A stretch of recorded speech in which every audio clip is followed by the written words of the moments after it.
The Friday Night Lights are on.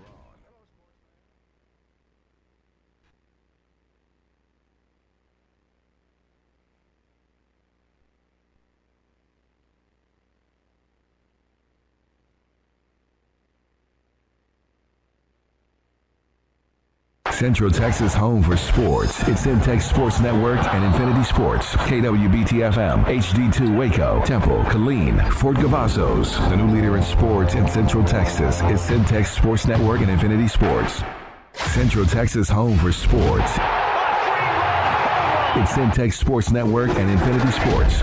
Catch all your in-depth sports analysis with the best. The hottest sports show in the evening is Centex Primetime, hosted by Jalen, Gillis. Act like y'all. Weekdays 5 to 7. This is the Central Texas #1 leader in sports. Centex Sports Network. That's right, sports fans. We can talk about sports. And Infinity Sports. What is that? It's time to get in the game. Do you know what time it is? Tune in to Primetime Sports Talk with Jalen Gillis. To me, you are nothing. Your go-to source for breaking sports news in Central Texas and exclusive Dallas Cowboys coverage. Start it up, let's go. Catch us Monday through Thursday from 5 to 7 p.m. on the Centex Sports Network and Infinity Sports.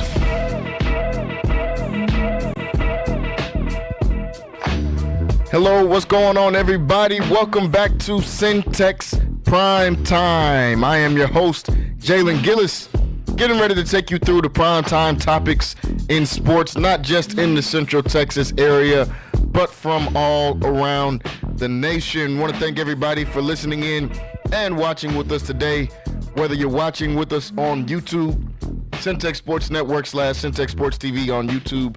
Also, if we have new listeners in today listening with us on 94.5 Magic here in Waco, Texas.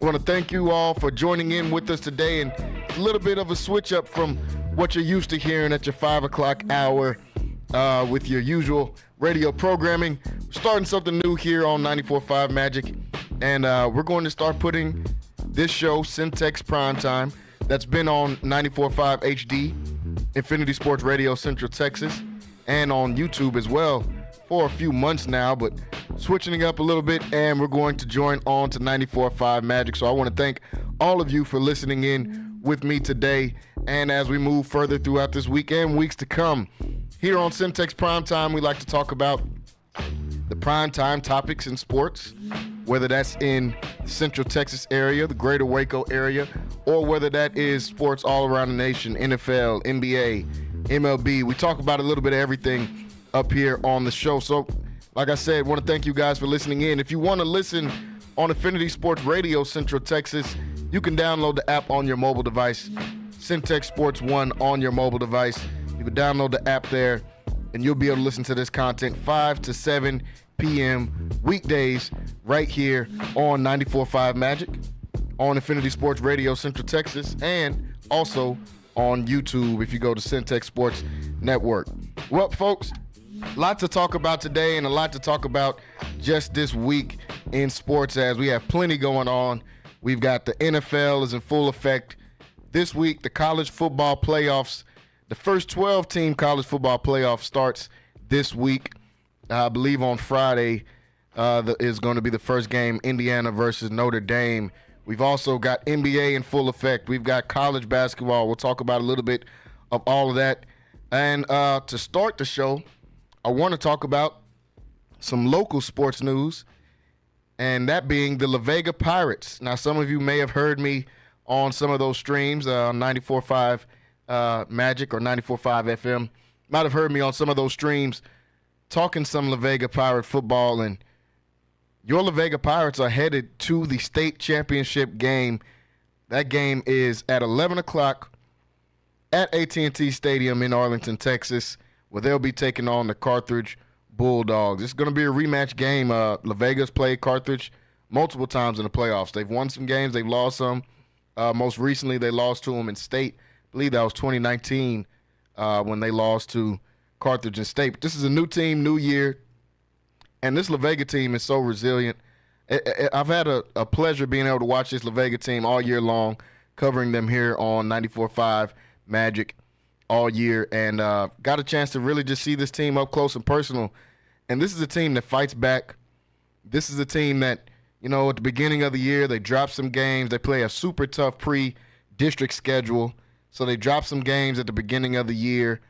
And some people, around town, I would see some different people. And, man, is La Vega going to be good this year? Or La Vega dropped a couple of games. They got a losing record right now. There's a lot of questions about this La Vega Pirate team. All of those questions have been answered.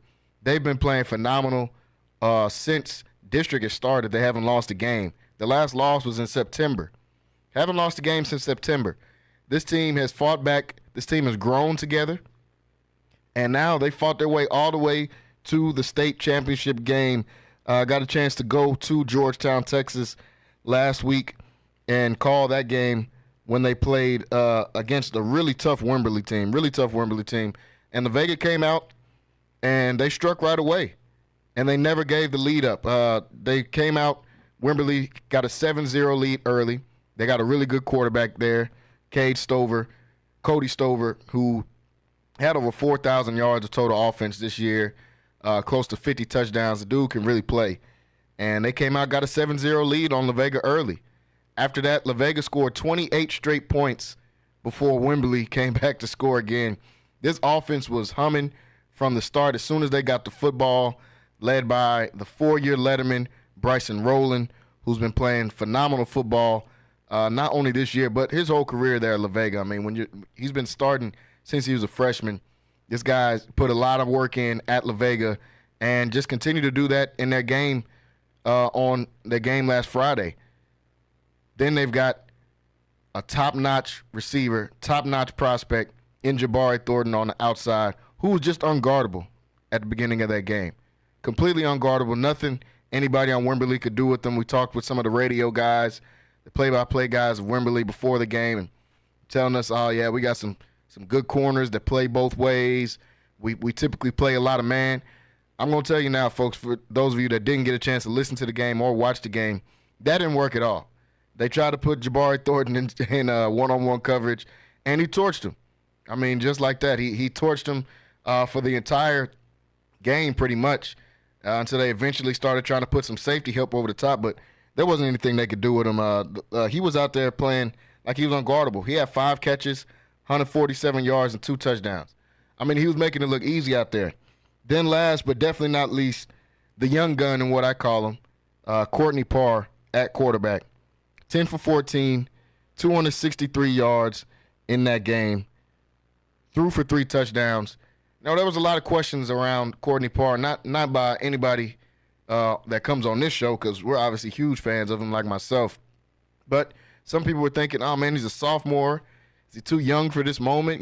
Going to the state semifinals game, playing against a Wimberley team who's been in the state semis or in the championship game 3 years in a row. How would he come out there and respond? He looked like a pro. I'm going to tell you guys right now, the rest of the teams in this Central Texas area that are in the same division or same level as La Vega, y'all are in trouble for a couple of years. I'm not going to lie. Y'all in trouble for a couple of years. Courtney Parr is only a sophomore. This kid is poised. This kid can make all the throws. He's got the size of a true D1 quarterback, and he's only, 15, 16 years old. He's a sophomore. To see the way that he has developed over this year and being named a starter since district play, and we'll have Sid Eigerhart, who did play-by-play for La Vega pretty much all year. He'll chime in a little bit later and talk some more about it because he's got a chance to see this team up close and personal. But to see the way that he has developed throughout this year, got named a starter in district play, took over that job, and he has not looked back. He plays like a true professional. That's why I said call him the pro.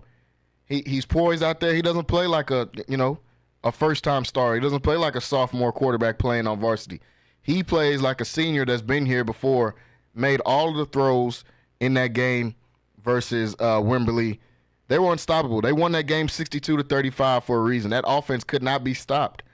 When you put those three together, the big three is what I call them, with Courtney Parr, Bryson Rowland, who rushed for 189 yards, 3 touchdowns in that game as well, on his way playing his final game, and his final game is going to be at state. I mean, couldn't think of anything more fitting for a young kid like Bryson Rowland, who has been part of this La Vega program since his freshman year as a starter on varsity, and he's going to be in the record books.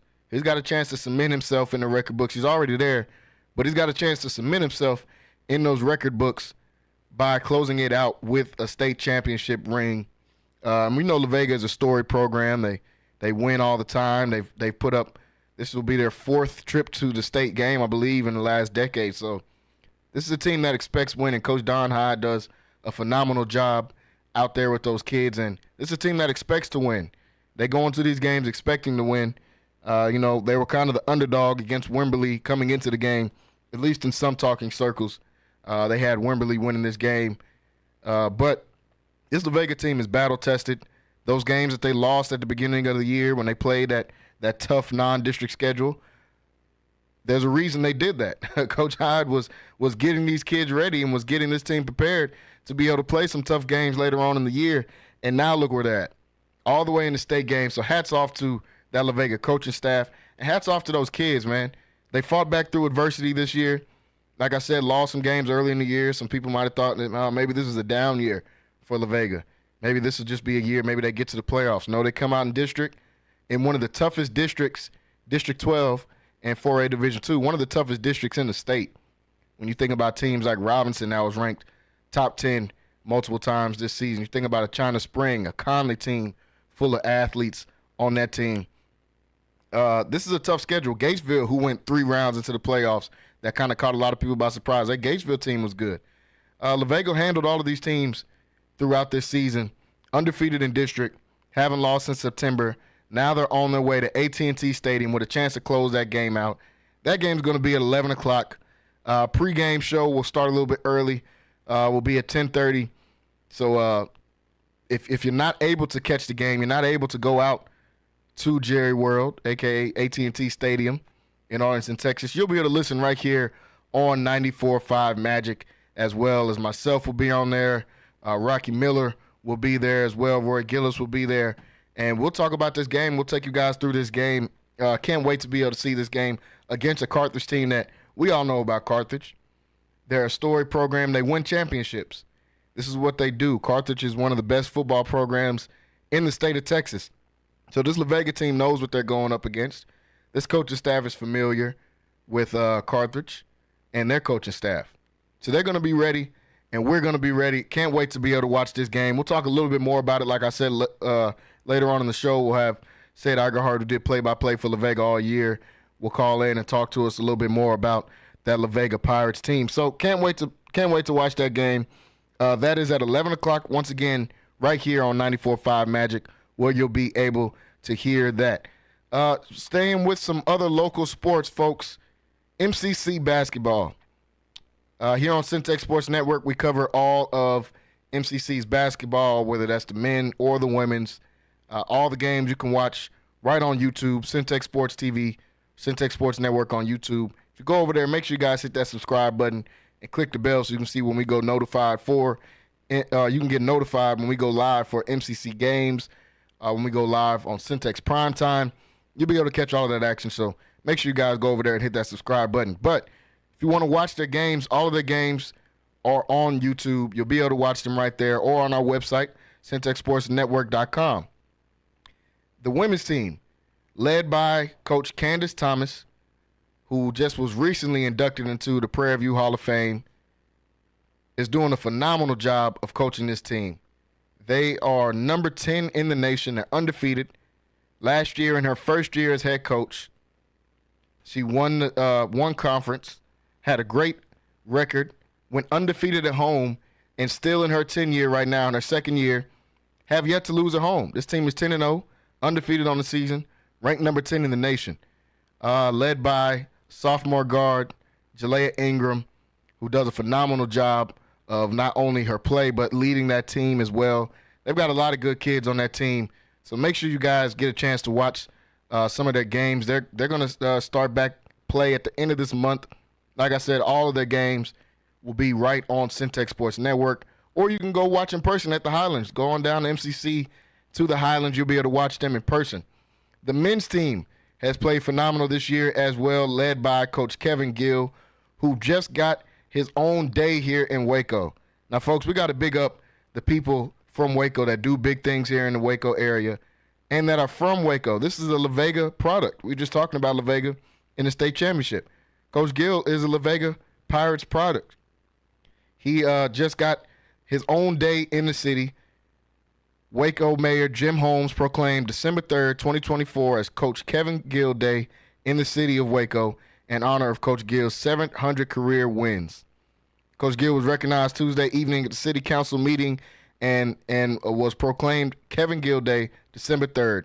So, folks, we got to big up our own people here, and we love to do that here on Centex Primetime.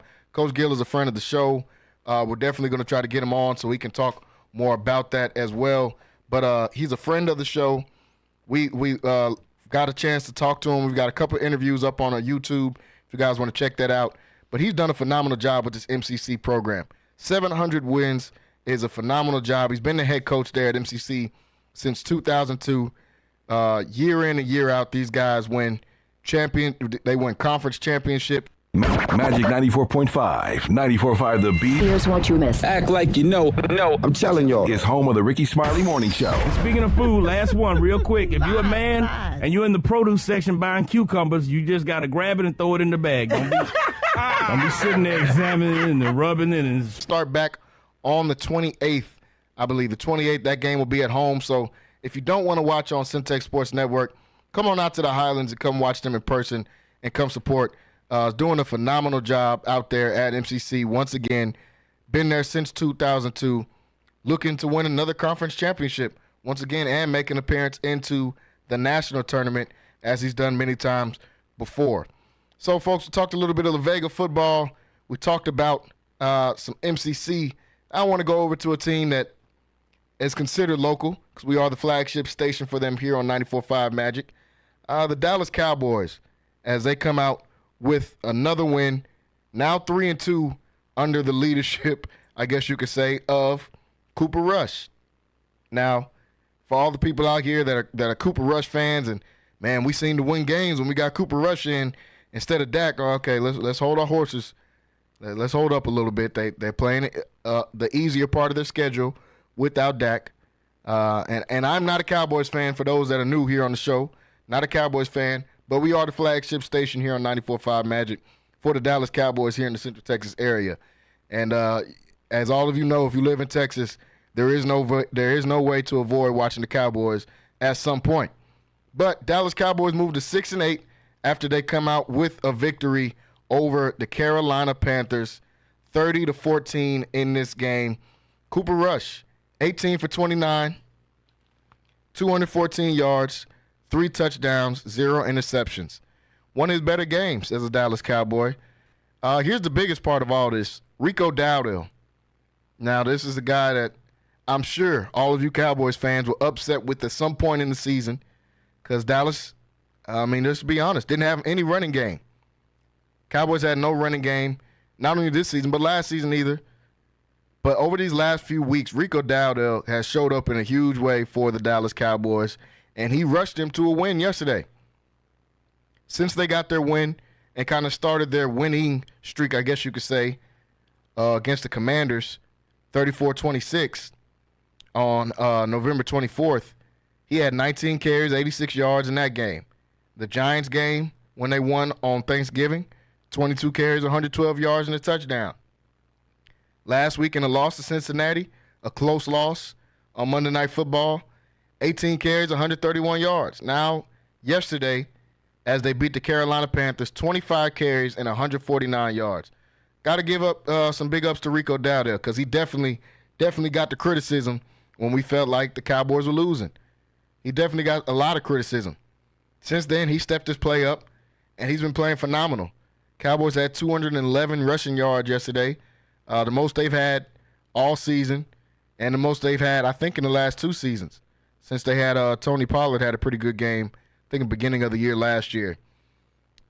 Catching the ball, CeeDee Lamb, 9 catches and 116 yards for a touchdown.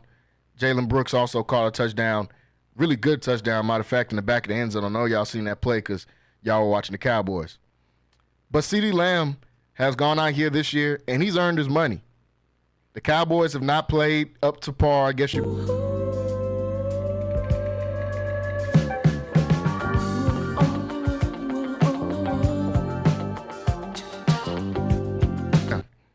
Got to give the flowers when they deserve them. CeeDee Lamb got paid in the offseason. He's going out here and earned his money. Whoever was the quarterback, whoever was the running back, there's been talks about replacing the coach, which I think they should do at the end of the year. But right now it's looking like Mike McCarthy might keep his job. Y'all jump in the comments, too, on Facebook or on Centex Sports Network on YouTube. Let me know what you think about that. Mike McCarthy right now looking like he's about to keep his job. Might have earned his way in to keeping his job right now. But regardless of all that going on, CeeDee Lamb has played consistent all year long. Yesterday was just another case of that. 116 yards and a touchdown, helping to lead this offense. Now the defense, this was the big turning point in the game to me. When the defense decided, hey, we're going to just stop being a doormat and letting people run all over us, pass all over us. Now I understand this is the Carolina Panthers and they're 3-11. So you can hold your horses just a little bit. It's not like they were out here playing against the Pittsburgh Steelers or playing against the Buffalo Bills.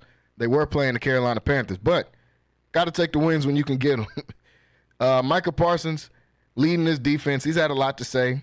I haven't been a huge fan of this player podcast era while they're in season. I think it creates a lot of controversy, as we just saw last week with Brandon Graham and the Eagles. But Micah Parsons has had a lot to say throughout this season, and he's backed it up with his play since he's been out there. Yesterday, 2 sacks in that game. Got a couple QB hits as well, 4 tackles, helping to lead this defense that came up with 6 sacks in that game on Bryce Young yesterday. Odigizua got in on the action with a sack. Jordan Lewis got in with the action on a sack as well. Being led by Micah Parsons. Now, this defense has had a very up and down year. Beginning of the year, anybody was rushing for over 200 yards in them. I mean, we saw what the Saints did. We saw what the Ravens did. We saw what multiple teams did to them. Since then, their defense has stepped up. Yeah, they're playing an easier schedule, but their defense has stepped up and played better. Even though they lost to the Bengals, seems like nobody's been able to hold the Bengals to 27 points this year. They held them to 27 points, so that was at least a win enough in doing that for their defense. Defense has been playing better. Obviously, we know what they did with the Giants, and yesterday going out there getting a win with the Panthers. The defense has stepped up. Dallas still not mathematically eliminated from the playoffs yet. Still have a chance of being able to make the playoffs as of right now. Now, do I think they'll make the playoffs? Absolutely not.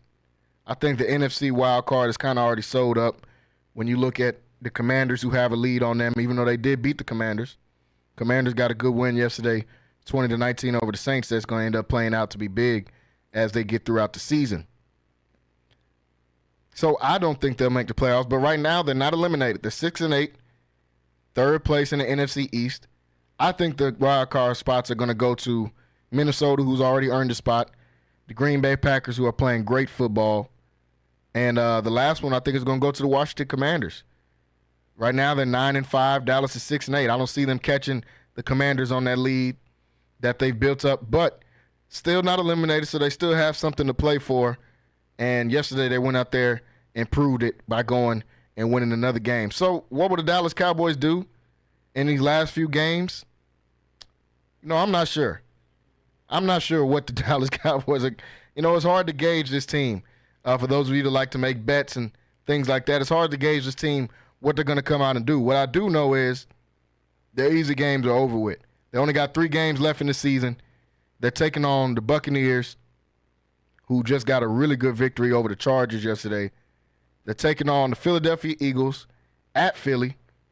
So that's a loss. Sorry for Cowboys fans listening, but that is a loss to the Eagles. We know how you guys feel about the Eagles, but that game is going to be a loss. And then they've got the Commanders at home to end the season out. They've already beat the Commanders once. I don't see them beating the Commanders again in that game, but, anything is possible. As Kevin Garnett said, not sure exactly if they're going to pick up another win. I see them going into the season, going 6-11 to end the season. But they do have a chance to go out here and earn some victories and potentially make the playoffs. So Cowboys right now, honestly, they're looking to the offseason. I'm not going to lie. It's time for the offseason. When you talk to Cowboys fans, too, you can tell. You can hear it as they talk about the Cowboys. They're already talking about the draft. We got a few Cowboys fans that come on the show here regularly, and they're already talking about the draft. They're talking about free agents we can pick up. They're talking about coaches, and the season ain't ended. I'm not used to hearing that out of the Cowboys fans. At this time, it's usually if we just get the right matchup in the playoffs, we're going to do X, Y, Z. We're going to do yada, yada, yada. But right now, already looking towards the offseason. That's not a problem. We'll talk more about them as we get throughout the week. Tomorrow we'll have Rocky Miller come on here, and he's an avid Cowboys fan, as many of you that know him know. And he'll talk some more about his Cowboys and what their potential is this season and going into the next season as well. We'll have a few other people on here on Wednesday. We'll get Wayne Walker in studio with us, who frequents the show at least once a week. He'll be in studio with us on Wednesday. So, folks, we got a lot to talk about, not only today, but all week long here on Centex Primetime. Once again, I want to thank everybody for listening in with us. We're going to go into a break. When we come back, got some more to talk about here on the show. Got some quick takes we want to go through. I know everybody on social media has been talking about this Travis Hunter situation. It should be about him winning the Heisman, but for some reason, his significant other is getting pulled into the conversation. We'll talk a little bit about that. We'll talk about some more quick takes around the NFL as well. We'll talk about the MVP race, Josh Allen or Lamar Jackson. We'll talk about Patrick Mahomes getting an injury. What does that mean for that chance of the three-peat? And we'll break down later in the show. We'll talk about some of tonight's games as well, as we like to give you a preview of what the nightly slate is going to look like in national sports. 2 NFL games tonight, 2 Monday Night Football games tonight. Also have some NBA games going on. So stay tuned and stay locked in right here on Centex Primetime, folks. We'll be right back after this short break. Central Texas home for sports. It's Centex Sports Network and Infinity Sports. Catch all your in-depth sports analysis with the best. The hottest sports show in the evening is Centex Primetime, hosted by Jalen Gillis. Act like y'all. Weekdays 5 to 7. This is the Central Texas #1 leader in sports.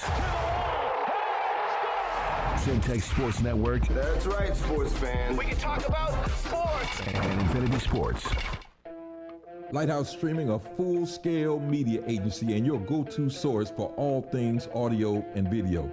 Is your church long overdue for audio and video upgrades? Call Lighthouse Streaming for a free consultation. Does your corporate or church event need audio or video production? Don't stress. Call the guys at Lighthouse Streaming. In business since 2017, Lighthouse Streaming has produced hundreds of live events and completed dozens of church and venue installations. Whatever your AV needs are, Lighthouse Streaming has you covered. Give them a call at 254-252-4206.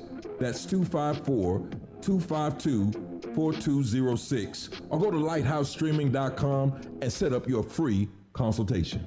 Are you hungry for the best fried chicken in town? Check out Crispy Chicken #1, 11th and Clay, and their Monday and Tuesday special, the Snack Pack, which includes 2 pieces of chicken, fries, roll, and drink, all for only $6. Also, each Monday through Friday from 4 to 6, you can feed the family for $10 and receive 6 pieces of chicken, fries, and rolls. Crispy Chicken #1 features additional daily specials and also includes mouth-watering short ribs, fried catfish, and chicken fried steak. Locally owned and operated and a Waco tradition since 1975. That's Crispy Chicken #1 at 11th and Clay.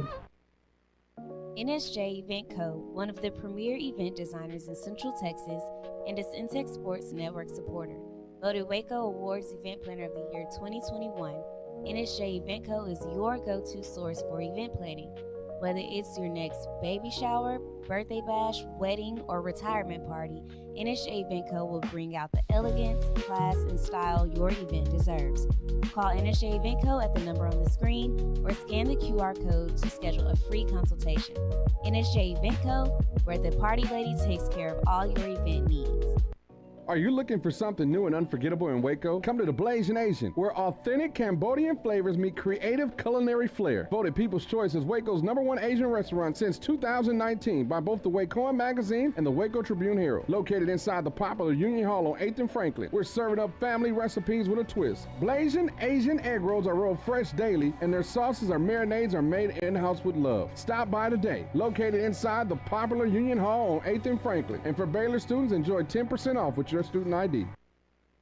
Central Texas home for sports. It's Centex Sports Network and Infinity Sports. KWBT-FM, HD2 Waco, Temple, Killeen, Fort Cavazos. The new leader in sports in Central Texas is Centex Sports Network and Infinity Sports. This is live from the Centex Sports Network and Infinity Sports Studios. That's right, sports fans. About to show these boys how we do it. You ready? Tune in to Primetime Sports Talk with Jalen Gillis, your go-to source for breaking sports news in Central Texas and exclusive Dallas Cowboys coverage on the Centex Sports Network and Infinity Sports.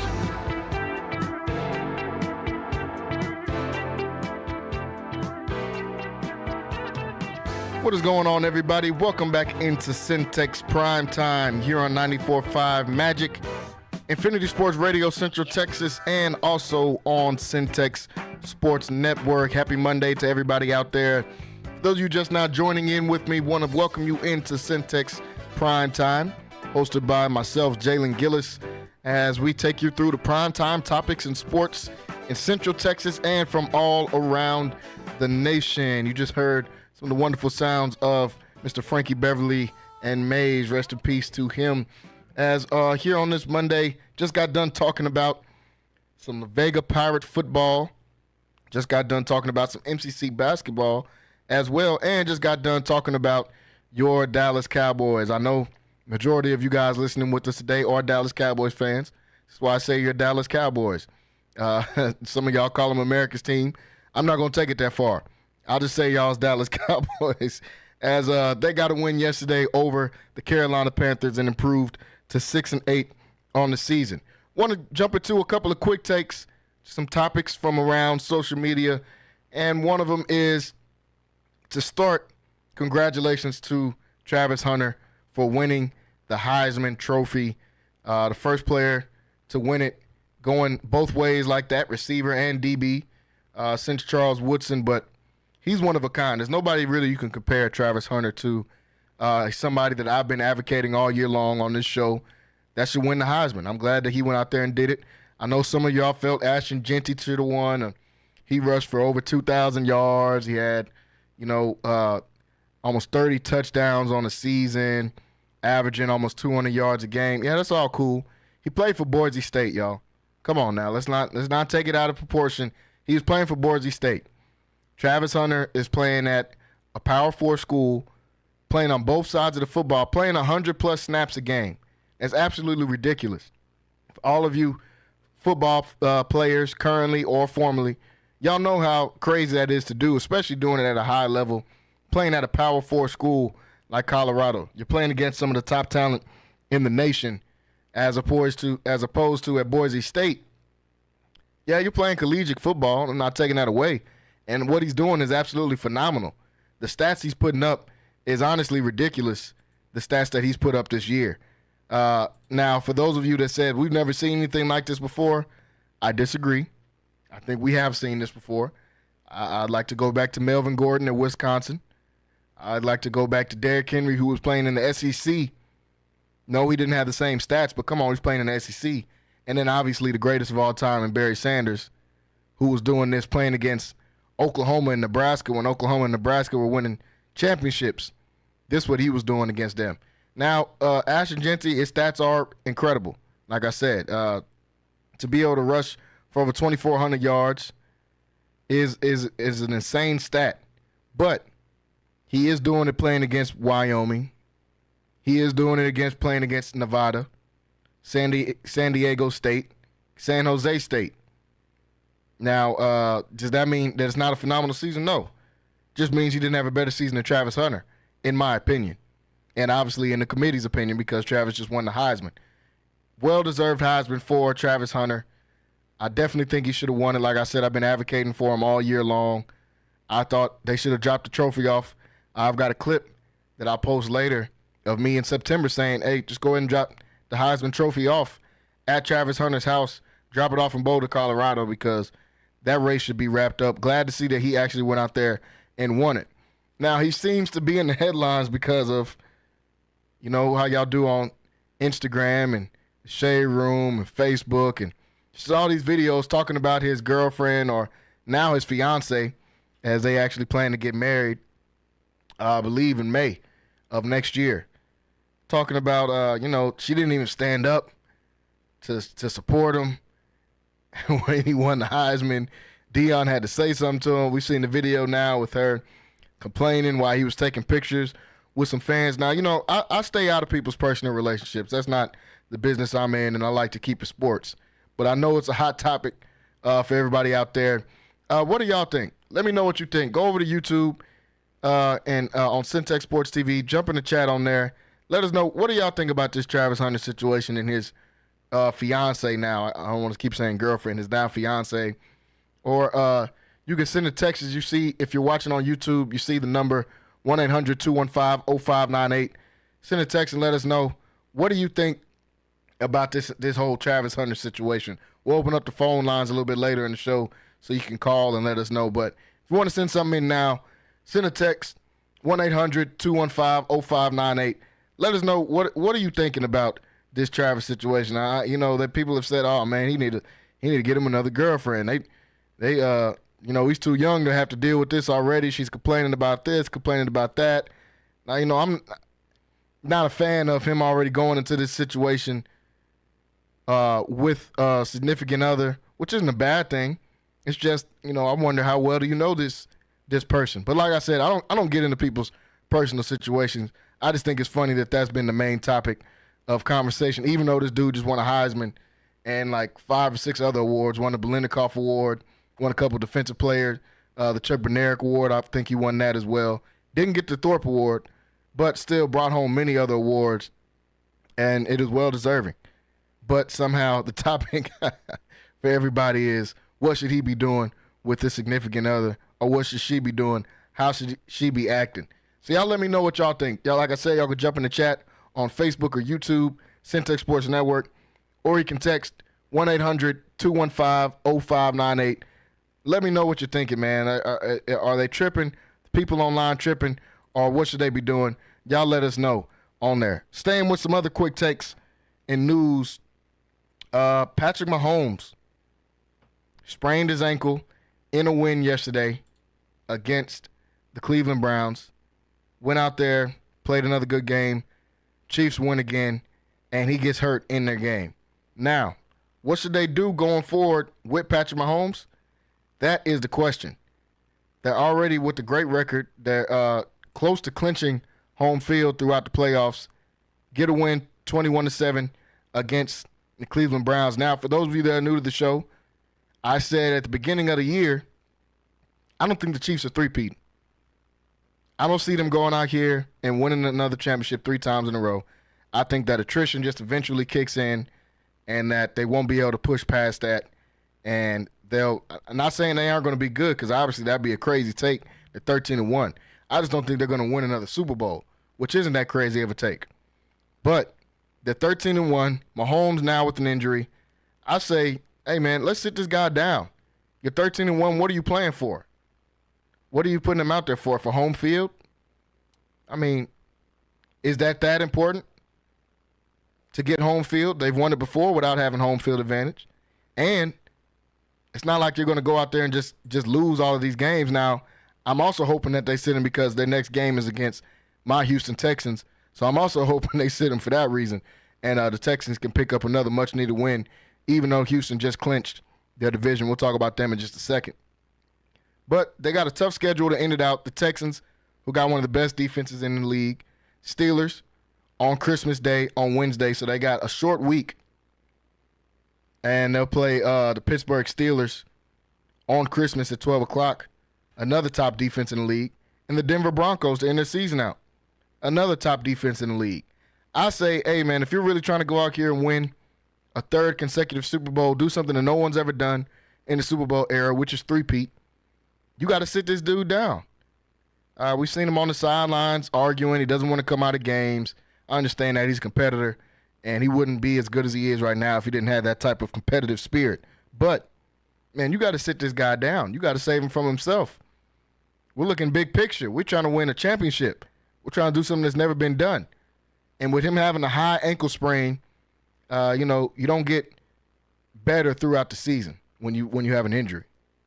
And you definitely don't get better throughout the season as far as your health if you play on this high ankle sprain. So they got to sit him. You got a decent backup, probably one of the better backups in the league, and Carson Wentz. He's been through a lot. He's seen a lot. He's played in big games. Let him go out there and just see what you can come up with. Because honestly, the way Kansas City's been playing, you could lose those 3 games anyway. The Texans, the Steelers, and the Broncos, they should have lost to the Broncos when they played them a few weeks ago. They got a blocked kick to save the game. So they could have lost then to the Broncos. I say sit them. Texans, one of the best defenses in the league. You don't want them running around out there against Danielle Hunter and Will Anderson Jr. That's not what you want from your quarterback, your franchise QB, when you're trying to win a championship and he's got a high ankle sprain. Then after that, you got the Steelers, and you got to run away from T.J. Watt and Cam Hayward and Highsmith and those boys, Patrick Queen. Man, you don't want to do that. So I say sit him. Let's just play Carson Wentz and see how it goes from there. I would sit Patrick Mahomes, but we'll have to see. They got the guru. They got the best coach in the league in Andy Reid. They got probably the best coaching staff in the league. Probably got the best organization front office-wise in the league. They'll know what's the right decision to make, and they'll know what to do in that scenario. Let's go over to another Texas team. My team, the Houston Texans, as they come out with the win yesterday over the Miami Dolphins, clinch their division, earn their spot into the playoffs with a 9-5 record. Now, no, we have a lot of new listeners here on the show. I am a Houston Texans fan, but I don't let that cloud my judgment of the Houston Texans. C.J. Stroud has regressed this year. Last year, he was sensational, and everyone fell in love with him as a quarterback, including myself. And I'm not saying he's a bad quarterback, but it's okay to acknowledge the regression. They won the game yesterday. I watched that game. That game was won by that defense. DeMeco Ryans is the defensive head coach. We've got one of the top defenses in the league. I think we got a top 3 corner, if not the top corner in football right now with Derek Stingley Jr., who just got 2 picks in yesterday's game. But C.J. Stroud in that game, 18 for 26, 131 yards, 2 touchdowns. Good thing is no turnovers, didn't throw any interceptions. But that O-line is still playing terrible. Got C.J. Stroud hit 4 times. Yeah, we beat the Dolphins, but what are the Dolphins? Let's be honest. We're at the point of the season, we can be honest. The Dolphins aren't good. They're not a good team. So, yes, we beat them, but that's nothing to go in and say that we're world beaters because we beat the Dolphins. No, we still got plenty of work to do. Now, can the Texans shake things up in the playoffs? I do believe so, because they got one of the best defenses in the league, and you got C.J. Stroud who can make big plays. Yes, he's regressed. Yes, it's getting him killed all season long. But can he go out there and make plays still? Yeah. He still got that clutch gene. He still can make plays whenever you need a play. So Texans are going to be a scary team to play in the playoffs depending on who you are, who you get matched up with because of that defense. You got 2 top edge rushers in Danielle Hunter, who's one of the top leaders in sacks. Will Anderson, who, if he didn't get hurt, I think would be in the top 3 in leaders of sacks. He got a sack yesterday. Now that he's back out there after fighting through some injury. We got linebackers that fly sideline to sideline. And I just talked about the secondary with Derek Stingley Jr., who might be the best corner in the league. And the young dude, Kamari Lassiter, the rookie, who's been playing great football all year long. Definitely deserves Defensive Rookie of the Year considerations with the way he's been playing and starting for this team. Now, what will they do going forward from here? It's not much you can do with no offensive line. Like I said, I'm a Texans fan, but I keep it realistic. We can upset some people in the playoffs, but is this an AFC championship type of team? Not with that offensive line. I think if we get it figured out, yeah, the sky's the limit for the Texans. I know we got plenty of Texans fans that listen with us today, especially on 94.5 Magic. Go ahead and jump in that chat on YouTube. Let us know which team.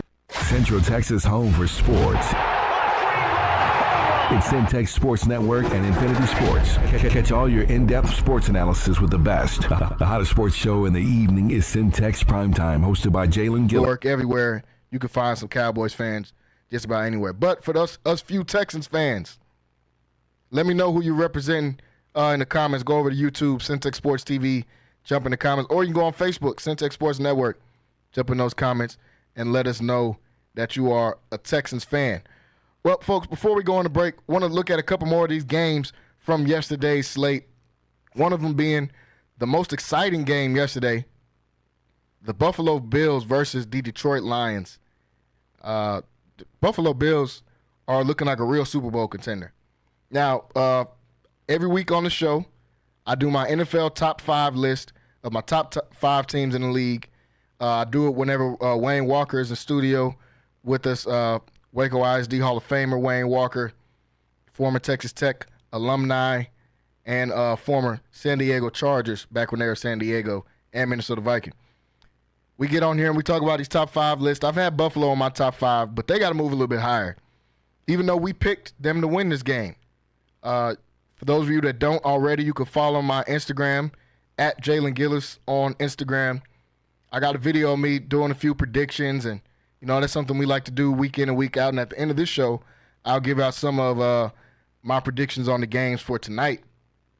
But last week when I had Wayne on the show, we both picked Buffalo to win this game. We knew the way that Buffalo's offense has been playing, they're going to be in a dome against Detroit.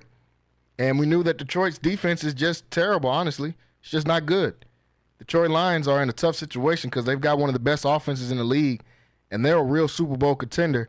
But with the amount of injuries they've sustained on the defensive side of the ball and the guys that are left just aren't getting it done, it's tough for Detroit. I'm not going to lie. That's tough for Detroit.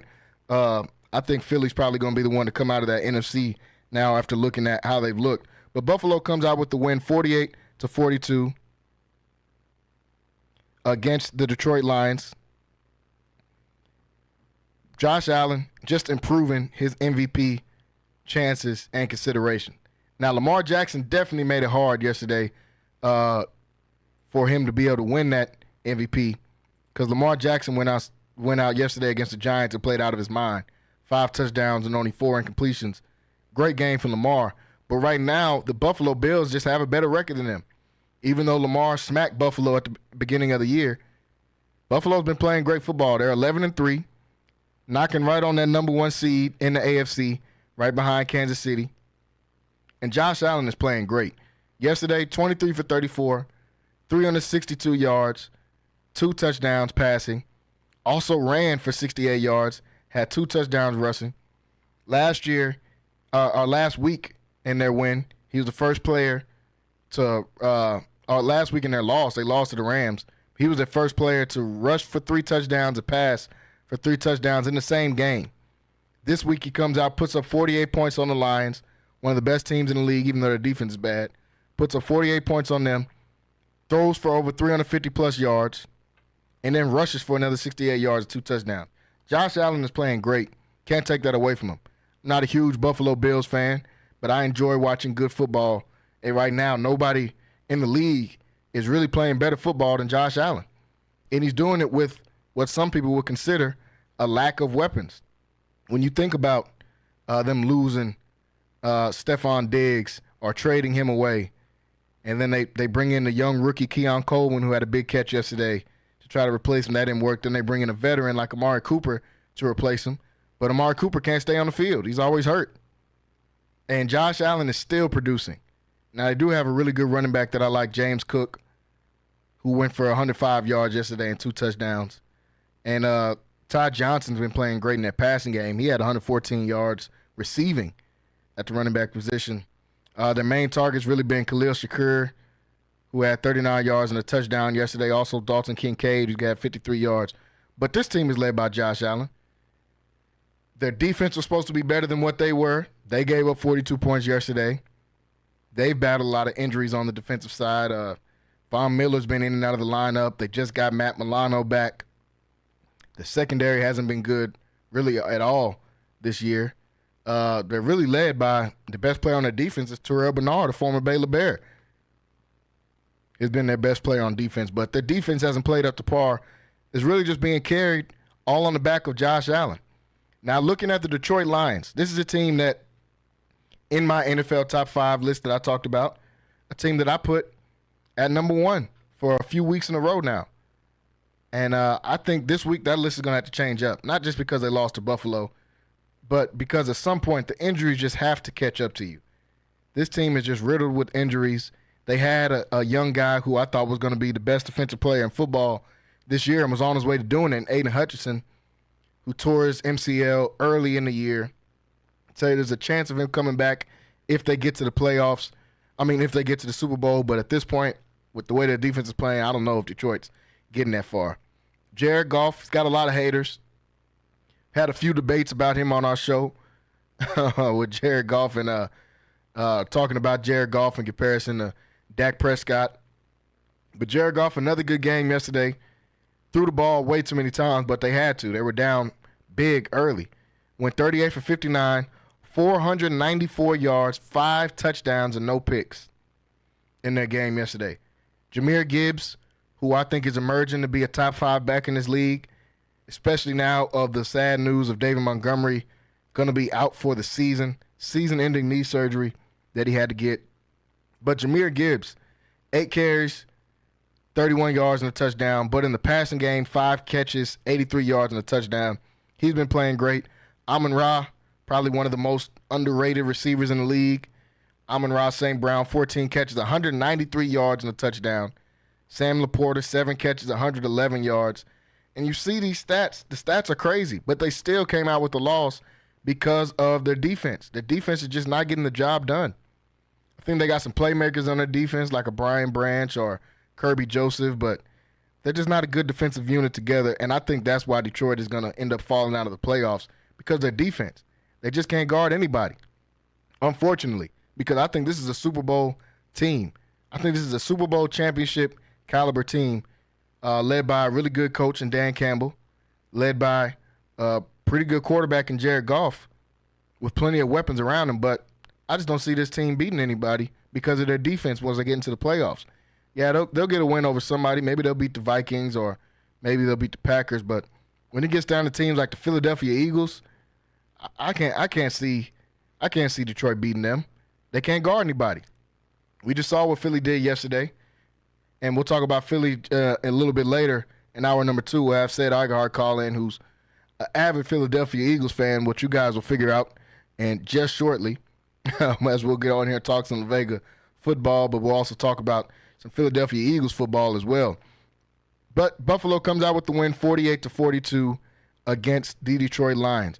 Now I want to talk about that other MVP candidate that I just brought up, Lamar Jackson. They play the Giants. The Giants are terrible. Like I said, we're at that point in the year. Don't have to sugarcoat anything. The Giants are terrible. I'm sorry for any New York Giants fans that are listening with us, but I'm more sorry that you're a New York Giants fan than I am for saying that they're sorry, because you subjected yourself to watching bad football way too often if you are a New York Giants fan. But the Ravens, they go out there and beat the Giants 35-14. In this game, Lamar Jackson, 21 for 25, 290 passing yards, 5 touchdowns, no picks. Also chimed in with 6 carries, 65 yards rushing. Man, I've said it for a few years now. Lamar Jackson is my favorite player in the league, but I also think at this point he might be the best player in the league. To see what he's able to do year in and year out, now that they've got Derrick Henry, that's just unlocked their passing game even more. He's been my MVP candidate all year long. I think Josh Allen right now is just a little bit in front of him because their record is better. Baltimore is 9-5. They've lost some games they were supposed to win. And that honestly is going to hurt Lamar Jackson's chances of winning it. They lost the game to the Cleveland Browns. That's a game you have to win. Then in some of those big games, they play a Pittsburgh Steelers who just seem to be Lamar Jackson's kryptonite, and they lost that game. They lost to the Philadelphia Eagles, who might be the best team in the NFL. So that's not really a stain on your record, but you did lose those games, and Buffalo is 11-3 right now. And they've got good wins over teams like Detroit, over teams like the Kansas City Chiefs. So as of right now, I think Josh Allen is leading that MVP debate, but it's close. This is the closest it's going to be in recent memory, honestly, for myself, because both of those guys are deserving of winning it. They're both playing out of their minds. I prefer Lamar Jackson, but that might be a little bit biased. I'm a Lamar Jackson fan. So, of course, I think Lamar should go out there and win the award. But it's a close race. Let me know what you guys think, though. Let me know what y'all think. Who should be winning this MVP, Lamar Jackson or Josh Allen? This is a close race. There's no wrong answer here. And if you got a third person you want to throw in, Some people might say Saquon Barkley. I know none of you Cowboys fans are going to say that. Some people might say Saquon Barkley. Some people might throw in Jared Goff, even though, I wouldn't put him up there. But right now, I think it's a two-man race between Lamar Jackson and Josh Allen for that MVP race. Folks, we're going to take a break to come back and touch the top of the hour as we jump into hour number 2. Once again, I want to thank everybody for listening in with us on 94.5 Magic, as this is a new debut show on the 94.5 Magic. And all of you that are listening on Infinity Sports Radio, Central Texas, you guys have been rocking with me for a few months. I want to thank you guys. And also on Centex Sports Network on YouTube. We're going to take a break. When we come back, we'll touch the top of the hour. We'll talk about La Vega football one more time. We'll have Sid Igar call in with us. And we'll also talk some more NFL. And we'll talk about the games for tonight. 2 games on Monday Night Football, also a few NBA games. So don't miss that. Stay tuned and stay locked in right here on Centex Primetime. We'll be right back after this break. Central Texas home for sports. It's Centex Sports Network and Infinity Sports. Catch all your in-depth sports analysis with the best. The hottest sports show in the evening is Centex Primetime, hosted by Jalen Gillis. Act like y'all. Weekdays 5 to 7. This is the Central Texas #1 leader in sports. Centex Sports Network. That's right, sports fans. We can talk about sports. And Infinity Sports. Are you hungry for the best fried chicken in town? Check out Crispy Chicken #1, 11th and Clay, and their Monday and Tuesday special, the Snack Pack, which includes 2 pieces of chicken, fries, roll, and drink, all for only $6. Also, each Monday through Friday from 4 to 6, you can feed the family for $10 and receive 6 pieces of chicken, fries, and rolls. Crispy Chicken #1 features additional daily specials and also includes mouth-watering short ribs, fried catfish, and chicken fried steak. Locally owned and operated and a Waco tradition since 1975. That's Crispy Chicken #1 at 11th and Clay. Lighthouse Streaming, a full-scale media agency and your go-to source for all things audio and video. Is your church long overdue for audio and video upgrades? Call Lighthouse Streaming for a free consultation. Does your corporate or church event need audio or video production? Don't stress. Call the guys at Lighthouse Streaming. In business since 2017, Lighthouse Streaming has produced hundreds of live events and completed dozens of church and venue installations. Whatever your AV needs are, Lighthouse Streaming has you covered. Give them a call at 254-252-4206. That's 254-252-4206. Or go to lighthousestreaming.com and set up your free consultation. Are you looking for something new and unforgettable in Waco? Come to the Blazing Asian, where authentic Cambodian flavors meet creative culinary flair. Voted People's Choice as Waco's #1 Asian restaurant since 2019 by both the Wacoan Magazine and the Waco Tribune Herald. Located inside the popular Union Hall on 8th and Franklin, we're serving up family recipes with a twist. Blazing Asian egg rolls are rolled fresh daily, and their sauces or marinades are made in-house with love. Stop by today. Located inside the popular Union Hall on 8th and Franklin. And for Baylor students, enjoy 10% off with your student ID. It's the family feels for me. The banana pudding, peach cobbler make you want to holler for me. It's the candy yams, mac and cheese, beef tips, pork tips and rice, collard greens. It's the sweet potato pie, sweetie. Fried chicken you've been missing, the lemon sweet tea dressing on Sundays when you all dressed up. Chest pie, buttermilk, and pound cake. Cornbread with butter just dripping, always fresh baked. If you need Southern style, soul food, home cooked meals that you can feel. Chicken and dumplings, chicken pot pie, 719 South 11th Street. Sassy's, come on by. NSJ Event Co., one of the premier event designers in Central Texas and a Centex Sports Network supporter. Voted Waco Awards Event Planner of the Year 2021, NSJ Event Co. is your go-to source for event planning. 785-9132. Wedding or retirement party, NSJ Event Co. will bring out the elegance, class, and style your event deserves. Call NSJ Event Co. at the number on the screen or scan the QR code to schedule a free consultation. NSJ Event Co., where the party lady takes care of all your event needs. Central Texas home for sports. It's Centex Sports Network and Infinity Sports. KWBT-FM, HD2 Waco, Temple, Killeen, Fort Cavazos. The new leader in sports in Central Texas is Centex Sports Network and Infinity Sports. Holy Jesus. What is that? It's time to get in the game. Do you know what time it is? Tune in to Primetime Sports Talk with Jalen Gillis. To me, you are nothing. your go-to source for breaking sports news in Central Texas and exclusive Dallas Cowboys coverage. Start it up. Let's go. Catch us Monday through Thursday from 5 to 7 p.m. on the Centex Sports Network and Infinity Sports. What's going on, everybody? Welcome back into Centex Prime Time. I am your host, Jalen Gillis, getting ready to take you through the primetime topics in sports, not just in the Central Texas area, but from all around the nation. Want to thank everybody for tuning in with us today on this Monday evening / afternoon here on Centex Sports Network on YouTube.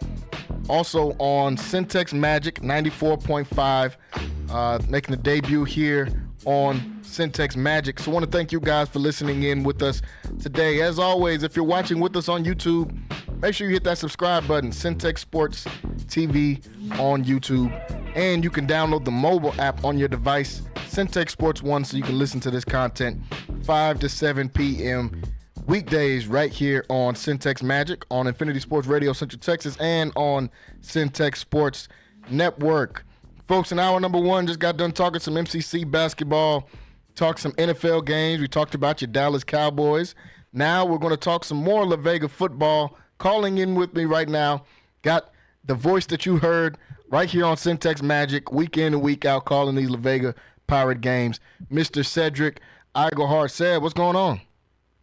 Hey, what's going on, Jalen?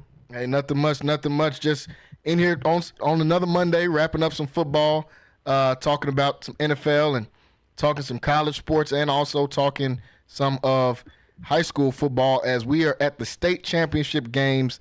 La Vega Pirates have earned their way back to another state championship game after a big win against Wimberley, 62-35 in that game. La Vega's offense really shined, played phenomenal. Cedric, I wanted to get your opinion on this team because obviously you watched them week in and week out since the beginning. Since people had questions about this La Vega team, saying, they're 1-2 right now. They dropped some games early, playing against some bigger teams, honestly, like a West Orange Stark, who they got their revenge on later in the season in the playoffs, or playing against some of these other teams, a Stephenville team, and people are starting to lose some faith in this La Vega team. But you watched them from start to finish. Now that they've made it all the way to the state championship game, what are your thoughts about that? Yeah, this is a team that we've seen grow up, pretty much throughout the season. That they just kept getting better and better, kept playing with more and more poise. At first, it was pretty much, the offense was carrying them, and then right around district play, that defense started playing lights out. And this is a very complete ball club. Actually, I don't see any reason why they can't win state. I'm not shocked that they are going to be in the state game against Carthage this Friday, because just like I said, whenever the team had a weakness, they seem to address it, and they just continue to get better and better every week. Yeah, week in and week out, this team has gotten better, and like you said, growing. The team really grew this entire year from start to finish. All those mistakes that they learned from and those losses at the beginning of the year has propelled them to come out and get some of these victories. Now, you got a chance to be kind of close to the vest in here with this coaching staff and with these players. Talk about the type of culture that Coach Don Hyde has built at this La Vega team, obviously for years, but and just in your insight of what you got to see so far this year and how they're able to get to that state championship game. Yeah, the thing that I like about Coach Hyde is he's an old school, no-nonsense type coach. He's going to always, I don't care if they win the game 100-0, he's going to find something that they could have done better. He doesn't let the team rest on their laurels, so to speak, and he knows how to push his kids. And not only that, he knows how to teach his kids. This is one of the most disciplined ball clubs that I've seen, high school teams that I've seen in a while. They don't shoot themselves in the foot a whole bunch, and they overcome adversity very, very well.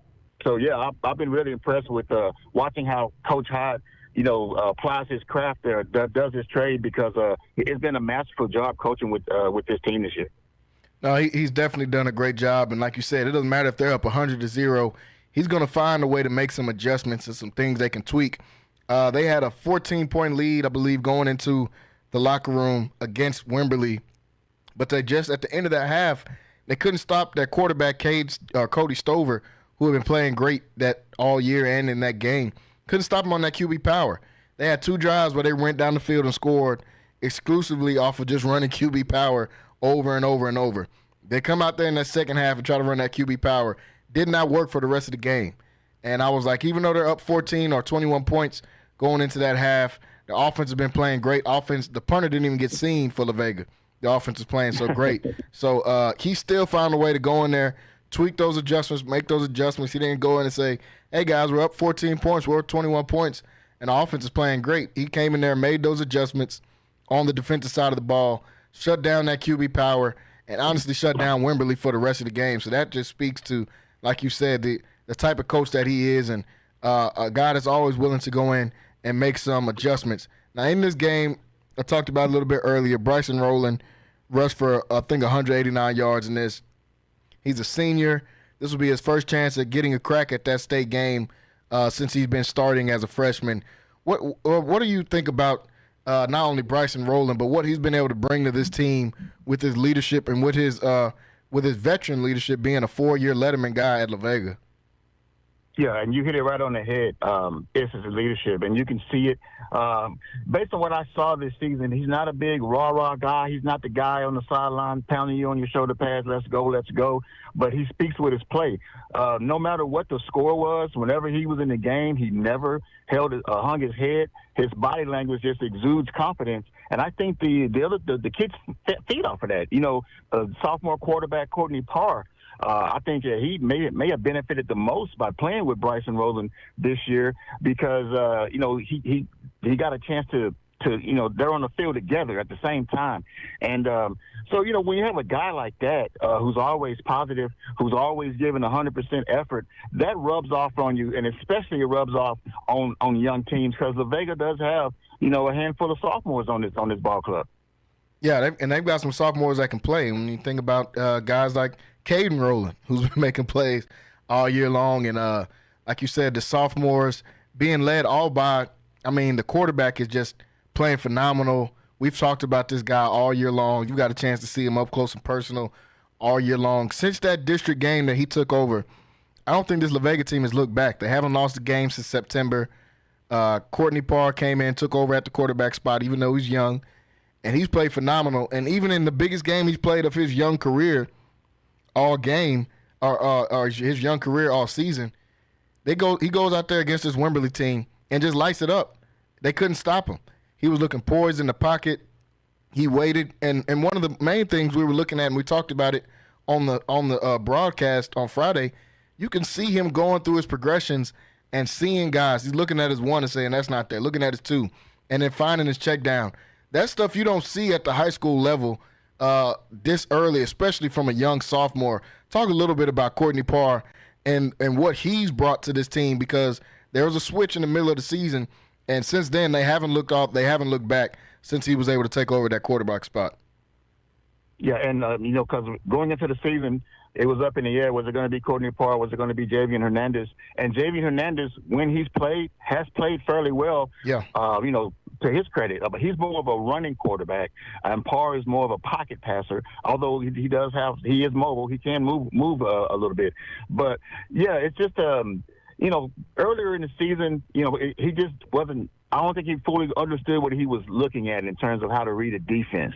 And right around district, it's like the lights kind of came on for him, and he took command of that offense. And he would stand in the pocket and, big and tall in that pocket and deliver, going through progressions, not just looking at one guy and taking off and running, taking the time to go through his progressions. And so this is why you saw, like, toward the end of district play, this is why you saw people like James the Great starting getting more targets, because Courtney Parr would take time to go 1, 2, 3, 4. The Vega has everything that they need to win a state title. They are fully equipped on offense. They didn't even mention the Jabari Thornton and what he's done at the wide receivers position. Then he just talked about the great, but they're fully equipped on offense.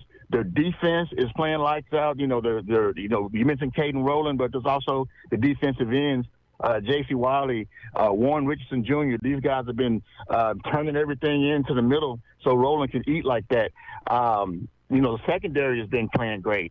Amir Gibson, and Antoine Good. Yeah, these guys they've been really sticky out there in the corner positions, and that's allowing that's allowing the safeties to come over and help when they need to, and it's not giving any with the pressure they get on the quarterback. You're not going to have a lot of time to pick La Vega apart. You're going to have a running game from your quarterback to beat La Vega because they're just not going to give you time to sit in the pocket and pick them apart. Yeah, you're going to have a running game against them, and this Carthage Bulldog team, a long storied program. They've got multiple championships. Since I've been watching high school football, they've been a dominant team, and they're taking on a La Vega team that they're familiar with. La Vega's familiar with them. So this is going to be a great matchup and a great state title game, a rematch of the 2019 state title game that was also on my birthday. This game is on my birthday as well on Friday, and I'm looking for a little bit of different result. I'm expecting La Vega to come out here and win this game. I think, like you said, they've got all the tools to be able to go for a state championship this year. They're led by seniors, like we said, Bryson Rowland, who's over the 2,000-yard mark for the season now at 2,043 yards for the season. And then Jabari Thornton that you just mentioned a second ago. This is a guy that could take the top off the defense. He opened up that scoring for La Vega in that game against Wimberley.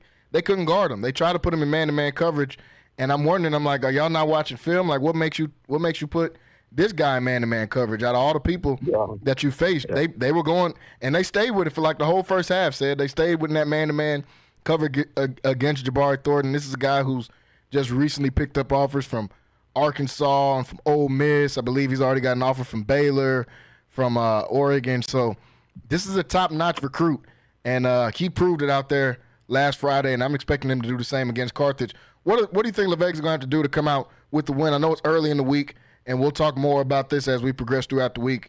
But what do you think La Vega, their main thing is going to have to be to come out here and beat a team like a Carthage in the state championship game? Yeah, I think they just expand on the formula that they kind of perfected doing district play. Come out, score early, score fast, and make the other team play catch-up. Yeah. I mean, that's exactly what they did against Wimberley, and I think getting out to a hot start is going to be important for them, and I think they got the tools to do it. We just talked about all those guys on offense, and their defense has been playing great. You just mentioned Warren Richardson Jr. and Caden Rowland and J.C. Wiley, who's been playing great, got a couple sacks in that game against Wimberley last week as well. Those guys are going to be huge for them to be able to do this, and I can't wait to be able to watch this game. This game is at 11 o'clock. They got the early game on Friday, so make sure y'all get up and get ready. You can listen to it right here on Centex Magic 94.5, or you can listen on Centex Sports Network on YouTube, or if you want to make that trip, come on down to Jerry World in Arlington, Texas, where La Vega Pirates will be taking on the Carthage Bulldogs in the state championship game against in the state championship game on Friday. That game is at 11 o'clock. Pre-game will be at 10:30. So make sure you guys are gearing up and getting ready for that. So, Sed, while we got you on here, man, want to get your opinion about a couple other things in the sports world topic. First off, don't think we had a chance to talk to you about this one yet, but the college football playoff, man, what was your opinion on this ranking, on how these teams are seeded, and then did they get the right 12 teams in? I said last week on the show, I think they got the right 12 in. I wasn't sure exactly about the seeding of the 12 teams that got into the college football playoffs, but I think they got the right teams in there. What's your opinion on this first 12-team college football playoffs we're about to see? Yeah, I agree with you. I think they did get the right teams. I was afraid that they were going to snub SMU for a 3-loss Alabama team. I was glad that did not happen. But yeah, I think they got the right teams. Now, as far as the seeding, yeah, you can kind of go back and forth with that a little bit. But I think the main thing is, you have an opportunity for the first time to have, a dozen of the best teams, the best college teams in the country, play for it on the field. And I'm really looking forward to seeing, what that looks like. Yeah, I can't wait to be able to watch some of these games. They started on Friday with Indiana versus Notre Dame. That'll be the first game of the weekend. And the first 12-team college football playoff ranking. Now, last week on Saturday, we got a chance to see the results of something we've talked about on this show, me and you, all year, in the Heisman race. And Travis Hunter came out with the win in the Heisman race, becomes the first player to go both ways, playing that many snaps to be able to win this trophy. Multiple trophies. He left with the Belinikoff Award. I think he won the Chuck Bednarik Award and topped it all off with the Heisman Award. Do you think they got it right in him winning over Ashton Jeanty? Absolutely. Not only was he playing on both sides of the ball at a very high level, but the number of snaps. I mean, his durability was off the charts as well. So just for the got pretty much twice the plays that Jeanty got. And don't get me wrong, I think Jeanty is the best running back in the country. I like what he's doing. I know that some people question the Boise State strength of schedule. You can only play who's on your schedule. But he was consistent all year long, and he was not a surprise. Everybody knew they game planned against him every week. So he saw these 8-man fronts and things like that, and he still was able to get his yards. But I think it was a no-brainer in my mind. I think Travis Hunter, without a doubt, was clearly the best player in the country this year. Yeah, I think they got it right. We've said it on this show multiple times throughout the year. Travis Hunter is the best player in college football. He's gonna potentially be the number 1 and number 2 pick, depending on who needs a quarterback and who decides to take Shedeur Sanders, his teammate. But I think Hunter was the best player all year long. Playing 100-plus snaps for an entire year is really insane to see him be able to do that. He's one of one. That's why he won the Heisman. He's one of one, and there is nobody to compare him to because no one else has done what he's done. So he did it right in winning the Heisman, and we'll see where he's going to be taken in the draft in just a few months. Honestly, this is a guy that can be 1, 2, or 3 picking the draft. It depends on what a team needs in this draft. So want to go over to some NFL football. Said we know you're an avid Eagles fan, and as we move through here, we just got done talking about the Cowboys. I ain't gonna make you talk about the Cowboys here on air, but thank you very much. I appreciate that. But your Philadelphia Eagles, I was waiting to talk about them until you got on here. Yesterday came out with another big win against an interstate rival in the Pittsburgh Steelers, one of the best teams in the league. And Philly came out there and not only got the win, but seems to have maybe closed up some wounds there between Jalen Hurts and A.J. Brown. You were on here last week when we talked about this drama that unfolded between A.J. Brown and Jalen Hurts and Brandon Graham going on there and saying it. And we said on the show that this is the game that you're going to need A.J. Brown. This is the game you're going to need to get in that passing game because you're not going to be able to run for, even though Saquon still had a good game, you're not going to be able to rush for 180 yards, 190 yards in this type of game. You're going to have to let your passing speak for you. They said they needed to fix the passing game. In this game, Jalen Hurts, 25 of 32, 290 yards and 2 touchdowns. A.J. Brown, 8 catches, 110 yards, and a touchdown in this game. Talk a little bit about what you saw in this game yesterday with Philadelphia as they got the win over the Pittsburgh Steelers. Well, we talked about this last week about the A.J. Brown's comments, and I told you it's no big deal. He's just being a diva wide receiver. That's what he is. These are the type of things that they say when they don't get the ball. So they just fixed it. I think like 11 targets. So so you can't say that we didn't throw you the ball. You know what I mean? And so the passing game was not a problem. It's just it wasn't a priority with Saquon Barkley being there. I don't think there's been anything wrong with the passing game, especially when Brown and Smith are on the field together. The injuries have slowed them down more than anything. But I think what we saw on Sunday was we saw probably the best team in the NFC. Yeah, and I don't really think it's a probably at this point, man. I think the Philadelphia Eagles are not only the best team in the NFC. I think right now they're the best team in football. You look around at the Detroit Lions and the injuries they've had on the defensive side of the ball. I mean, giving up 48 points to the Bills, even though the Bills are a good team, this defense hasn't played good all year. You look at a team like the Kansas City Chiefs, who just received an injury to their quarterback in Patrick Mahomes. How will that affect them? You look at Baltimore and their struggles throughout the year, Buffalo and their struggles. I think Philly's the best team in the league, and it's because of their leadership, obviously, with Nick Sirianni. People have had a lot to say about him this year, really every year with Nick Sirianni. But Jalen Hurts has stepped up. He's not really turning the football over like that, like he was at the beginning part of the year and like he was last year. This defense, you already know how I feel about the defense. They stepped up in a huge way. I think Nolan Smith is going to be the guy that can unlock them because obviously Jalen Carter is phenomenal. No one can guard him one-on-one. You think about Josh Sweat and his consistency.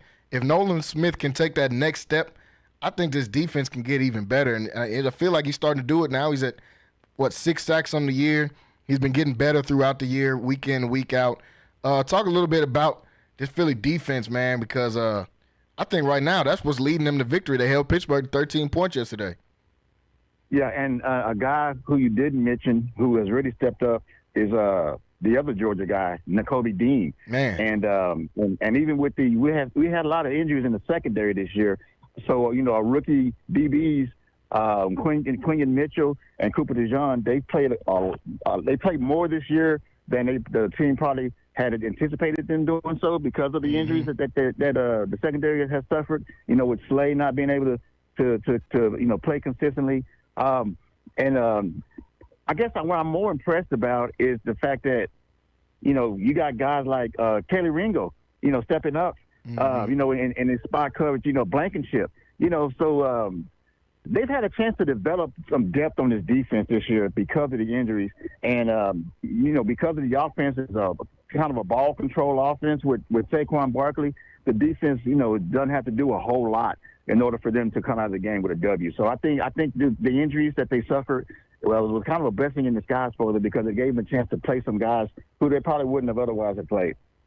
Yeah, and those guys are stepping up, getting the right experience, and as this team gets healthier throughout the year, Philly's going to be dangerous, man. Nobody wants to play the Eagles right now. I'm going to just keep it a buck. Nobody wants to play the Eagles in the playoffs right now. They're a complete team on both sides of the ball. Now, I said earlier I wasn't going to make you talk about the Cowboys, but I got to ask you a question about the Cowboys, man. They got a win yesterday over the Carolina Panthers, 30-14. Cooper Rush played good in that game, 3 touchdowns, no picks. Rico Dowdell seemed to have been the spark for this offense with 150 yards. Is this a good sign for the Cowboys moving forward? Like, yeah, but they figured out their problems. Is happy now. Everybody on the team seems to like each other again, even though they're all beefing at the beginning of the year. They're sitting at 6-8. Or was this just the Carolina Panthers? Because I'm kind of leaning towards, hey, I think it's just the Carolina Panthers that y'all played, and that this wasn't some world beaters. That's exactly what I was going to say. Carolina is just what the doctor orders. When you need a W, they just struggled all year. This Cowboy team, and I'm not gonna fanboy talk you. This Cowboy team is not a talented roster. They have a lot of holes in the roster. I thought they should have done more in the offseason with the free agency, but they decided to just kind of stand pat and roll with what they had, and this is what they have. So, there needs to be significant changes to that roster in the offseason. You can understand you got to stay with Dax because you paid Dax, but there's really there's some holes in this on that roster. Yeah, I mean, definitely, to say the least, there's definitely some holes in that roster, and they started to pick up some more wins. They're 6-8 right now. I think they probably picked up their last win of the season. Now, I could be wrong, and y'all can come back in here and rub it in my face for all the Cowboys fans we have listening on here. But I think they got their last win. They play the Buccaneers next week. Then they got Philly at Philly. That's over with. And then they got the Commanders to end the season out. And the Commanders are going to need that game to solidify their spot in the wild card. So I think the Cowboys have got their last win. And I was thinking about this earlier. I'm like, man, it was really unfortunate that the Cowboys didn't have that great of a roster this year because, honestly, this was the year that the Cowboys needed to be good. When you look at the landscape and the Detroit team, who's the best team in the NFC as of right now, they can't guard anybody. You would have a chance against a team like that. You look at, there's no definitive boogeyman. Now that the 49ers are pretty much over with, there's no just boogeyman in the NFC besides Philadelphia, who, if you're the Cowboys, you feel like you always got a chance against because that's your rival. So if your only team that you really got to look at in the NFC is your rival, I mean, this was the year for the Cowboys to be good, and it's unfortunate that they, sustained injuries and that they're losing at the way that they're losing right now, even though they did get a good win yesterday over Carolina. What you think about that? I think this was the year that the Cowboys should have decided to go ahead and hit that switch and go all in, as Jerry Jones said at the beginning of the year. Yeah, it would have been if, like I say, if they would have, they should have addressed the running back position in free agency. I know Rico Dowdell has played well, especially here of late for them. But, this feels like a lost season for the Cowboys, in my opinion, because Philly's not going to go anywhere. Jaden Daniels is going to come back better, for the Commanders. I just don't. They're not going to have it's going to be hard for them to win the division. Doing what they, with what they have. Put it like that. Yeah, it's definitely going to be hard because that division is only getting better. Philadelphia, I don't think they're going to get any worse. A lot of their best players are young guys. They haven't even got paid, so I think they're only getting better. Like you said, the Commanders, they're coming. You got Jaden Daniels playing phenomenal football. They got a good win yesterday over the Saints that ended up being a close one, 20-19. So you're looking at that. Obviously, you're going to be better than the Giants, but that's not a good measuring stick to hold yourself to if you're going to be better than the Giants. It's tough for them, but they got to make some changes in the offseason. Before we let you go, I want to ask you about something I talked about in hour number one. This MVP race between Lamar Jackson and Josh Allen is really, really heating up. These two are playing phenomenal. We just saw the Bills go out there and hang 48 on the Detroit Lions, led by Josh Allen, who had 350-plus passing yards and a few touchdowns. Also had 60-something rushing yards and a couple of touchdowns as well in the game. And then last week, he was the first guy to go for 3 passing touchdowns or 3 rushing touchdowns in a game ever, NFL history. Then you got Lamar Jackson coming out yesterday, albeit against the Giants, but he goes 21 for 25, almost 300 yards and 5 touchdowns. No picks. So, this MVP race is a close one. Who do you have as the front runner as of right now? Because it's almost too close to call. Yeah, I think Josh Allen would have to be your front runner right now, just because of the fact that I think Lamar has better weaponry around him than Allen does. And, Josh Allen is literally just carrying his team on his back right now. Every week is one Herculean effort after another with this guy. So I would give the edge to Josh Allen. I am like you. I do like Lamar Jackson. I love to watch him play. He's one of my favorite players. But I just think the fact that Josh Allen is doing more with less makes him the front runner in my mind. Yeah, I agree. I think the doing the more with less is the big argument, and they've got a better record than Lamar. Even though Lamar beat him earlier in the season and beat him pretty bad, they do have a better record than Buffalo does have a better record than Baltimore right now. And like you said, he's doing less. He's doing more with less. He's out there playing with no true number one receiver. They went and traded for Amari Cooper, but he can't seem to stay healthy in his lineup to save his life. And Josh Allen, week in and week out, is putting on a Herculean performance, like you said. Every single week, he's going out there and being Superman for his team. And I think that's what's got him number one in that MVP race. Now, I know you've seen the news yesterday of Patrick Mahomes getting an injury to his ankle, high ankle sprain right now. The MRIs were negative, so nothing broken. But he does have a high ankle sprain going into these last few weeks of the season. Do you sit him, or do you try to go out there and make sure you sustain that home field advantage? Right now, 13-1, but the Buffalo Bills are right behind him at 11-3, and they got the tiebreaker because they beat Kansas City earlier this year. Do you sit Patrick Mahomes and let Carson Wentz come in and try to maybe win a couple games, or do you try to play your way into that number one seed? Yeah, I would sit him because Carson Wentz he's a veteran.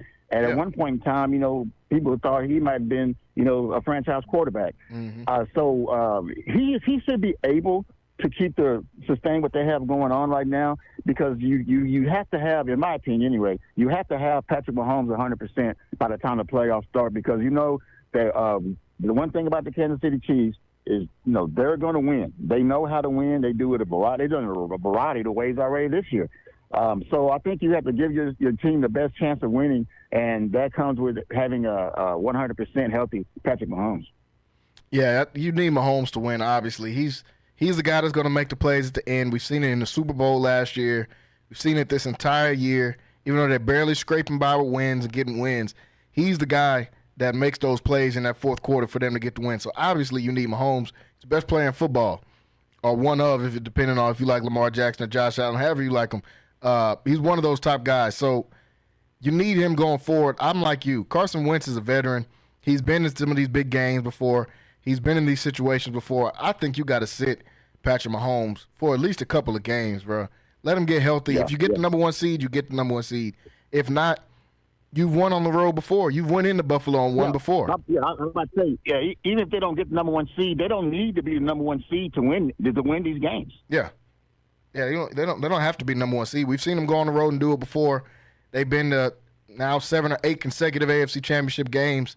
I think they're on the road to go right back to that. Even though I picked them at the beginning of the year not to three-peat, I think they're on the road to get right back to that. And you're going to need Patrick Mahomes to be able to do that. So let him get a rest. He hasn't got any rest in 3 years.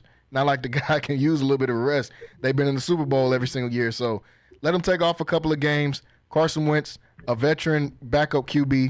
Got to be one of the better backup quarterbacks in the league. There's not too many people that's been in the type of situations Carson Wentz has been in. So I say sit the guy, let Mahomes go out there, get a couple weeks of rest, and you might still honestly have a chance to go out there and earn the number 1 seed. What you don't want to see is him playing against my Texans, who he's playing on Saturday, a short week. You're playing on Saturday and then backdoor and play on Wednesday on Christmas. And in that span, you're playing the Texans, who got a great defense with Danielle Hunter and Will Anderson. And then the Steelers, who got T.J. Watt. That's not who you want him running away from if you're trying to nurse a high ankle sprain. So just sit the guy, let Carson Wentz go out there and win this game. Seb, I want to thank you for jumping on here with us, man. Anything you want to say before you get off here today about La Vega or any other teams?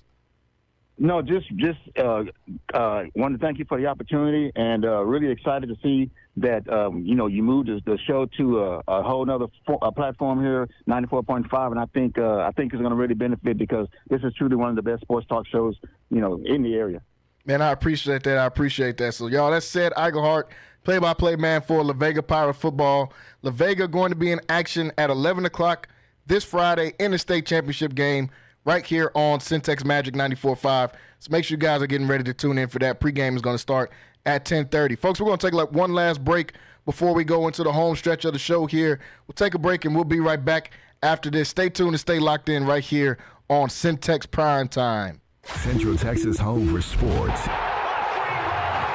It's Centex Sports Network and Infinity Sports. Catch all your in-depth sports analysis with the best. The hottest sports show in the evening is Centex Primetime, hosted by Jalen Gillis. Act like y'all. Weekdays 5 to 7. This is the Central Texas #1 leader in sports. Centex Sports Network. That's right, sports fans. We can talk about sports. And Infinity Sports.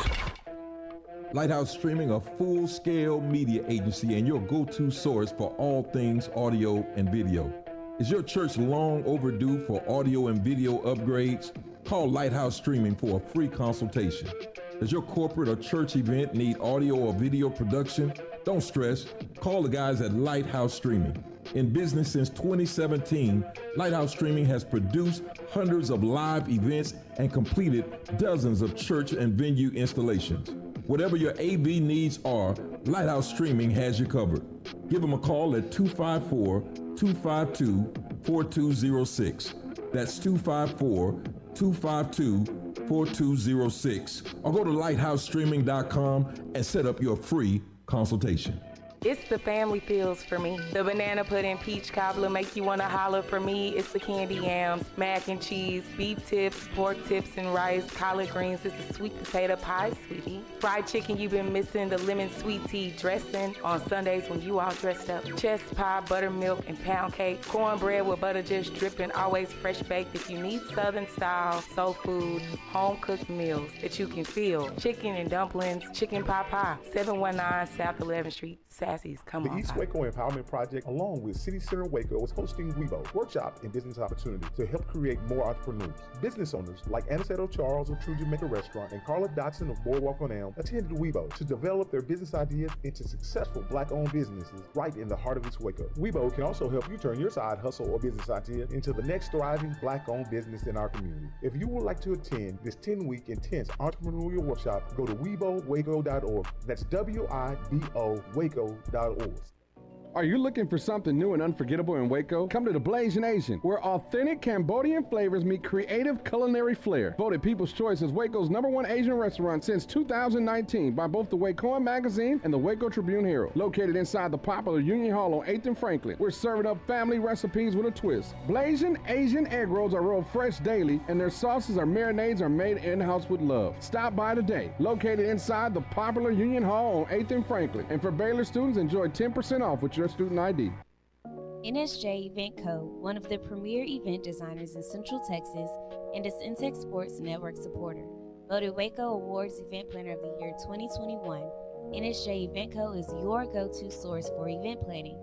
Whether it's your next baby shower, birthday bash, wedding, or retirement party, NSJ Event Co. will bring out the elegance, class, and style your event deserves. Call NSJ Event Co. at the number on the screen or scan the QR code to schedule a free consultation. NSJ Event Co., where the party lady takes care of all your event needs. Lighthouse Streaming, a full-scale media agency and your go-to source for all things audio and video. Is your church long overdue for audio and video upgrades? Call Lighthouse Streaming for a free consultation. Does your corporate or church event need audio or video production? Don't stress. Call the guys at Lighthouse Streaming. In business since 2017, Lighthouse Streaming has produced hundreds of live events and completed dozens of church and venue installations. Whatever your AV needs are, Lighthouse Streaming has you covered. Give them a call at 254-252-4206. That's 254-252-4206. Or go to lighthousestreaming.com and set up your free consultation.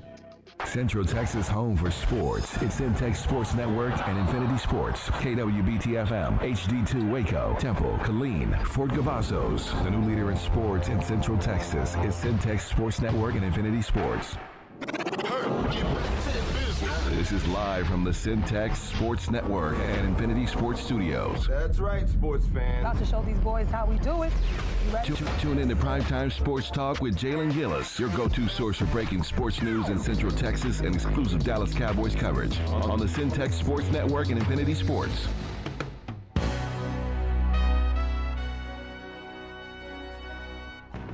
What's going on, everybody? Welcome back into Centex Prime Time here on this Monday evening.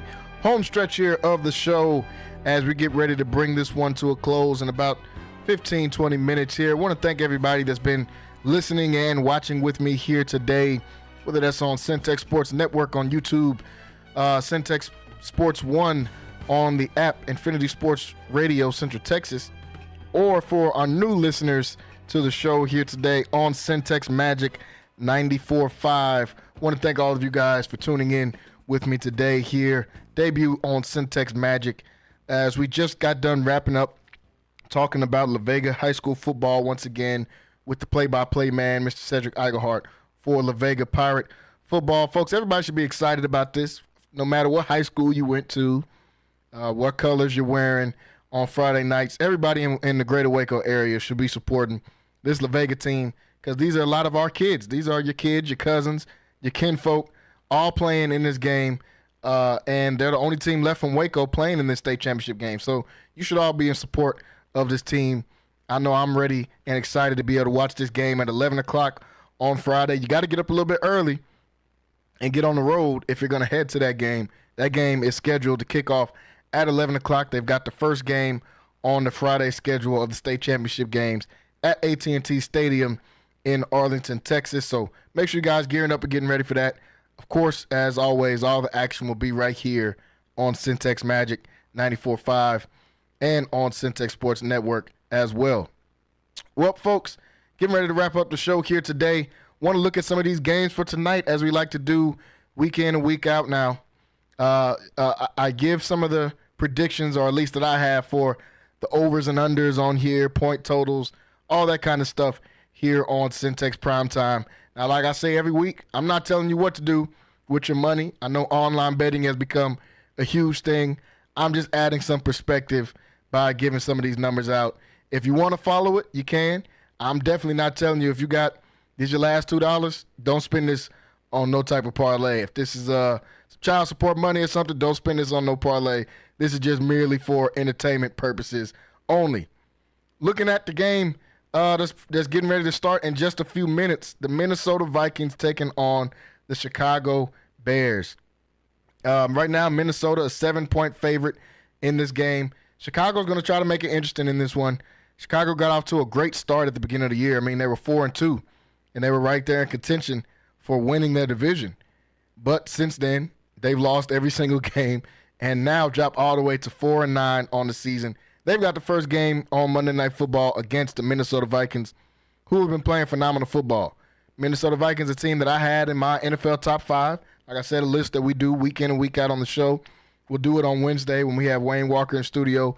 He'll join me and we'll both give our top 5 teams. But Minnesota Vikings are a team that I've had in my NFL top 5 for a couple of weeks now. I think Wayne as well. They're 11-2. Been playing phenomenal football all season long. Sam Darnold has earned his way into what's going to be a big payday. We all know they got Jettas on the outside catching the ball as well. And this defense has been playing great. I like Minnesota in this game. I mean, however you want to take it, I like Minnesota in this game. I like the -7 in this game for them against the Chicago Bears. Chicago, they're going to try to win this game. This is a division game. All the division games are close. And I know Chicago is going to put up a good fight in this one. And they almost beat the Detroit Lions, one of their other division foes, just a couple of weeks ago on Thanksgiving. Got blown out by the 49ers last week. They're going to be looking to bounce back in this game. I don't think they get back in the win column, though. I like Minnesota -7, even though 7 points is a lot of points. For those of you that know the spread totals and all that, 7 points is a lot of points to give up. But I do like Minnesota in this game. I think just too much Minnesota defense, honestly. They've been playing great all year, and Caleb Williams has struggled at times this year. So I expect him to do the same against this Minnesota defense that's been playing great all year long. Want to go over to some NBA before I go back to before I do the last Monday night game of the day. Obviously, Philadelphia and Charlotte playing already in this game. Nobody wants to hear about Philadelphia or Charlotte. They've both been playing bad all year long. Want to look at some of the games coming on a little bit later. The Denver Nuggets been playing great. Not up to their usual standard.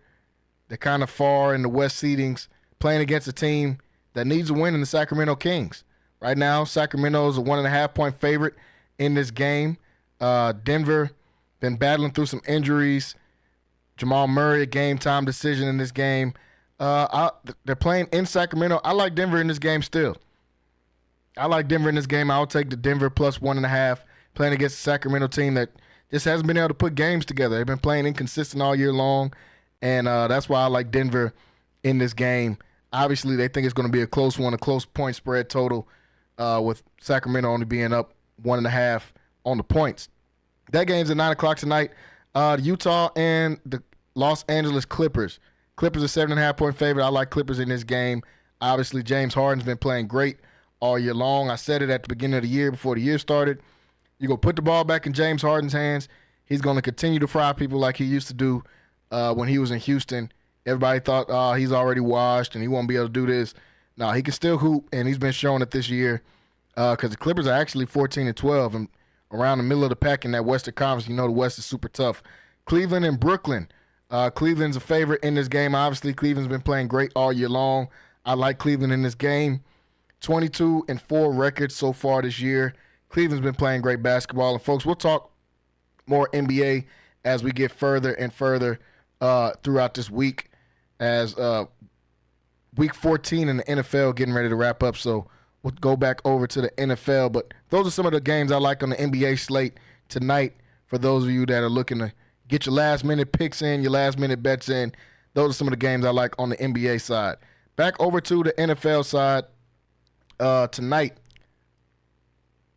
Want to talk about the Atlanta Falcons versus the Las Vegas Raiders. Now, the Raiders are in contention for the number 1 pick, so I like Atlanta in this game. For those of you that have been watching the show with me, I'm not a fan of Atlanta. I thought they were pretenders all year long. They got off to a hot start. You know, people started jumping on the bandwagon. Oh, they got Kirk Cousins. They're going to change. But we all know who Kirk Cousins is. All of us NFL fans, we know who Kirk Cousins is. We know what he's capable of doing and not doing. He's been playing some really bad football the last few weeks, but this is obviously a get-right game because Las Vegas Raiders are trying to get Shador. They're not worried about winning these football games. A bad roster for Vegas. They're 2-11 on the season, one of the worst teams in the league. I think probably the worst. Only team out I think is worse than the Raiders is probably the Giants. And so I like Atlanta in this game. The 6.5-point favorites, I would take that even though Vegas is at home and Atlanta's coming out there to play. Still like Atlanta in this game. They've been playing some really, really bad football so far this year. But I do like Atlanta to be able to get over the Raiders because, honestly, the Raiders just don't have anybody out there. They don't have the horses to be able to run in this game. That game's coming on at 7:30. Not sure how we keep getting these doubleheaders on on Monday Night Football. But they gave us another one today. Honestly, both of these games are trash. I'm not even going to lie to y'all. They gave us the Bears versus the Vikings and then the Falcons versus the Raiders. But at least we get some NFL to be able to watch. Now, folks, like I said, La Vega football is going to be at the end of this week. So make sure you guys are tuning in and getting ready for that. That's going to be the best games. And the rest of these games in state. We've got North Crowley playing for a state title, something we're not used to seeing.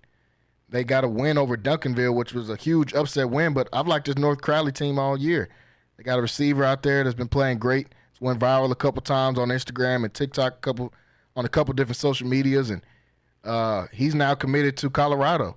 And the Buffaloes, as Coach Prime trying to retool, he's getting ready to lose Shador and Travis Hunter at the same time, along with a lot of other weapons. So a lot of good games on this slate of state championship games just outside of this La Vega and Carthage game, which we all know we're excited to be able to watch. Still a lot of good games on the slate coming up for the state championship games.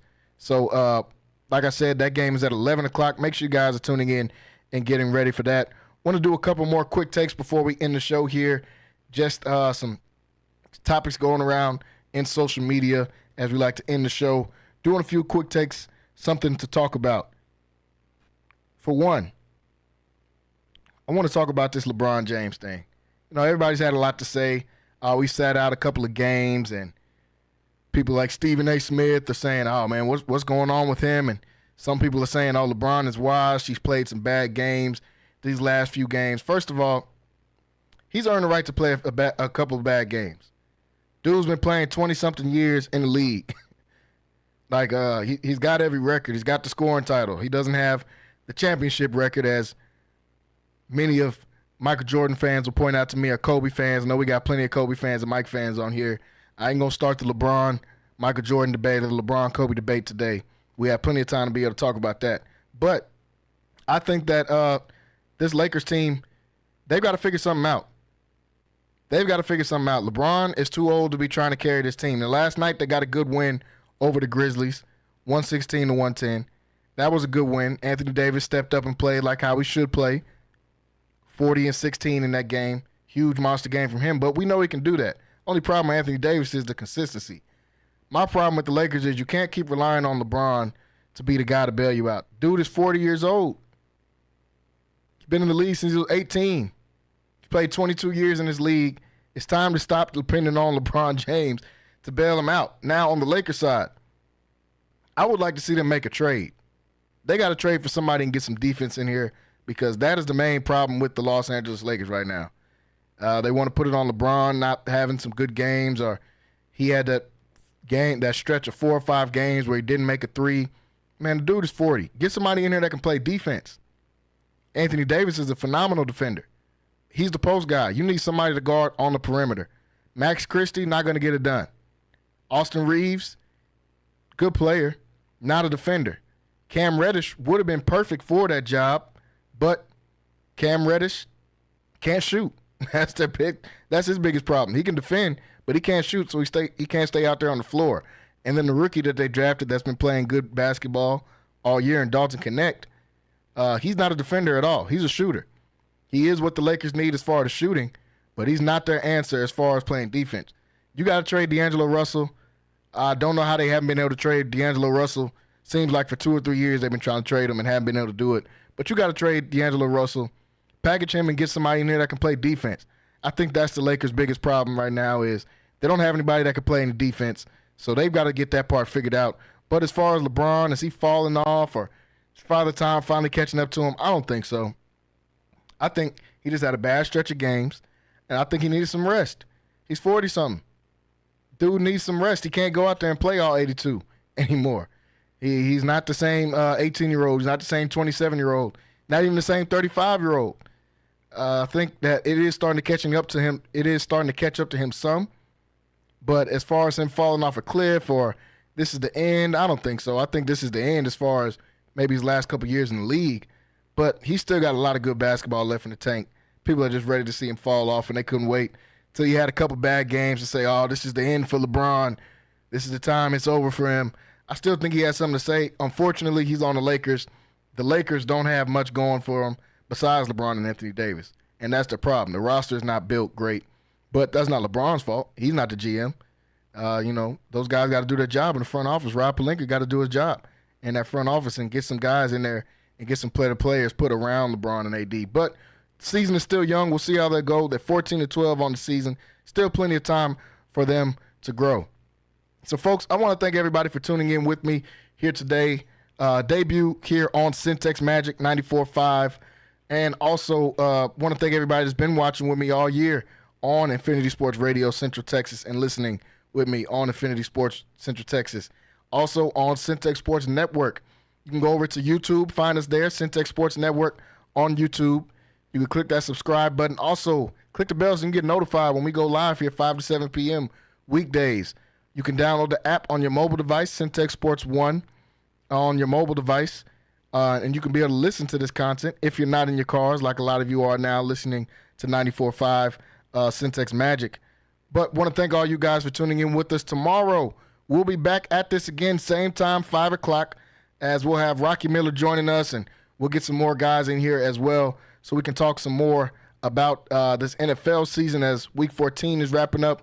Talk some NBA, and we'll also talk some college football because the college football playoffs is starting this weekend on Friday, on my birthday, matter of fact, starting on Friday. So we can't wait to be able to watch some of those games and be able to break that down. We'll break down some more of that coverage. We'll talk more La Vega football all week long as we get ready to watch them in the state game right here and listen to them in the state game right here on 94.5 FM, Centex Magic 94.5. That game, once again, is at 11 o'clock. So make sure you guys are getting ready for that. Pre-game show will be at 10:30. Can't wait to be able to watch this game. La Vega Pirates versus the Carthage Bulldogs for the state title and for a Division II. Folks, we're getting ready to get off here today. Once again, I want to thank everybody for tuning in with us. You can follow me on Instagram at Jalen Gillis. If you do have Instagram, go over to Instagram at Jalen Gillis. You can follow me on there. You'll be able to see clips from this show and some other clips from Centex Sports Network all right there. Also, you can follow Centex Sports TV on Instagram to be able to see some more of these clips week in and week out. So, folks, getting ready to sign off here today is Jalen Gillis. We will see you guys tomorrow. Everybody have a great evening. Home for sports. It's Centex Sports Network and Infinity Sports. Catch all your in-depth sports analysis with the best. The hottest sports show in the evening is Centex Primetime, hosted by Jalen Gillis. Act like y'all. Weekdays 5 to 7. This is the Central Texas #1 leader in sports. Centex Sports Network. That's right, sports fans. We can talk about sports. And Infinity Sports.